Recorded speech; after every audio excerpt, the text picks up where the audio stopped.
안녕하세요. 더 퓨처입니다. 오늘 시장 분석을 시작하죠. 녹화 시간은 4월 8일 저녁입니다. 시작하기 전에 잠깐 중요한 요점부터 얘기하고 넘어가죠. 어제 바이러스로 인한 사망자 수가 하루 7천 명이 넘었습니다. 하루 사망자 숫자 중에 역대 최고 사망자 수죠. 유럽의 확진자 수는 계속 증가세에 있습니다. 현재 독일은 병원과 의료진이 충분한 데 비해 이탈리아, 스페인, 프랑스는 대처를 잘 못하고 있어 보이네요. 영국의 경우 상황이 더 심각합니다. 2만 4천 개의 ICU 베드가 필요한 데 비해 800개 정도만 준비되어 있죠. 미국 확진자는 43만을 이미 넘었습니다. 어제만 1,900 정도가 바이러스 때문에 죽었죠. 미국은 현재 2009년 돼지 독감으로 사망 숫자를 이미 넘었습니다. 그럼에도 불구하고 미국 주식시장은 오늘도 상승했습니다. 아마 오일 시장의 영향에 크게 관여했다고 봅니다. 또 다른 팩터를 보시면 69%의 세입자들이 4월에 렌트비를 지불한 것으로 조사되었습니다. 3월에 비해 12%나 줄어든 숫자죠. 자, 그럼 미국 시장으로 돌아와서 다우와 S&P가 3% 상승한 걸 보시죠. 이런 V자 반등은 사실 인상적이지는 않습니다. 지난 10년, 15년, 20년 전 있었던 매도에서 매번 반등이 있었죠. 이번 주만 봐도 S&P는 9%, 다우는 10% 상승했는데 이 차트들을 기준으로 전 베어마켓에 들어와 있다고 생각합니다. 보통 50에서 62% 반등을 하고 다시 하락장이 시작되는데 2015년, 16년도의 경우도 그렇고 멀리 보면 1989년 일본의 경우도 폭락 후 50% 정도 반등하고 다시 큰 하락장이 있었죠. 이 기간이 총 14개월 정도 걸렸었습니다. 제 궁금증은 여기서 바로 저점을 다지고 50%의 반등이 있을 것인가입니다. 제 생각보다 시장은 더 낙관적으로 보고 있고 연준의 개입과 재정 개입의 규모는 이미 예상 가능한 범위 안에서 이루어지고 있죠. 몇몇 사람들은 2차 하락장 전에 20에서 60% 정도의 반등이 있을 텐데 그 전에 수익 실현하고 나오면 된다고들 많이 이야기를 하더군요. 하지만 이 반등이 언제 끝날지는 예측이 너무 힘듭니다. 특히 다른 문제가 아니고 질병 문제라서 더 그렇지요. 미래 시장을 분석할 때 요새 몇 가지 중점적으로 보고 있는 중에 하나가 통화 정책입니다. 현재 빠르게 여러 가지 정책들이 적용되고 있는데 2007년이랑은 많이 다르죠. 그때는 2007년에서 9년까지 거의 1년 반을 걸려서 나왔던 정책들이 빠르게 나오고 있습니다. 두 번째로는 사람들이 마치 경제가 스위치 똑딱거리는 것처럼 휙휙 바뀐다고 생각한다는 거죠. 사실 경제는 볼륨을 조절하듯이 흘러간다고 봐야 합니다. 긴 시간 동안 천천히 변화하죠. 마지막으로 불황에 빠지는 건 기정사실인데 많은 분야에 걸쳐서 복구 과정이 오래 걸릴 것이란 것이죠. 미국 경제가 다시 정상이 되기 위한 조건으로는 한국과 같은 검사 체계와 광범위한 질병 감시가 이루어져야 하는데 확진자의 증가수를 보았을 때 살짝 늦었다고 생각됩니다. 유럽이나 미국은 한국처럼 준비가 되어 있지도 않고 대부분의 키트들은 중국산이라 테스트의 신뢰성도 많이 떨어지죠.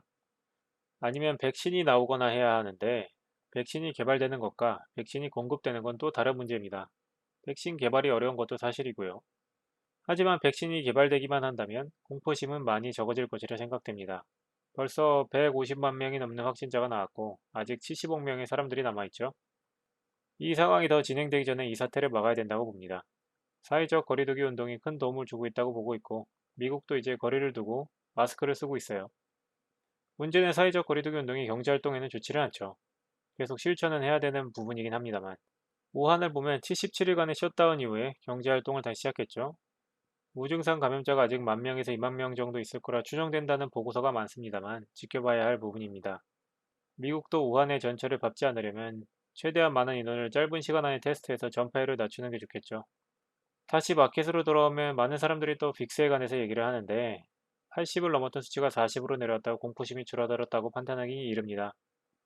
40이면 평시에 2배는 되는 수치죠.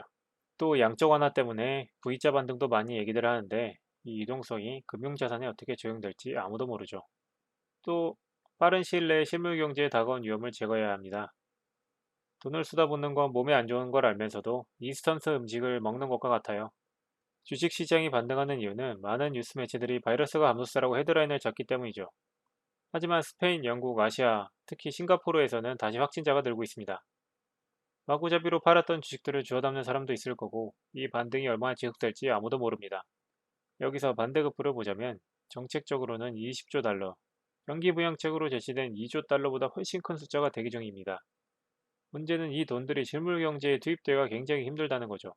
캘리포니아, 펜실베니아, 뉴욕주 등의 정부가 코볼 언어 시스템을 사용하고 있는데 이게 1960년대, 70년대나 쓰던 시스템입니다. 페이럴 프로텍션 프로그램 신청할 때 보면 웹사이트가 마비되는 건 일상이죠. 한국처럼 빠른 인터넷과 일처리를 생각하시면 안 됩니다. 이 많은 돈들이 자영업자들과 시민 개개인에게 돌아가려면 많은 애로사항이 있을 것이고 시간도 오래 걸릴 거예요.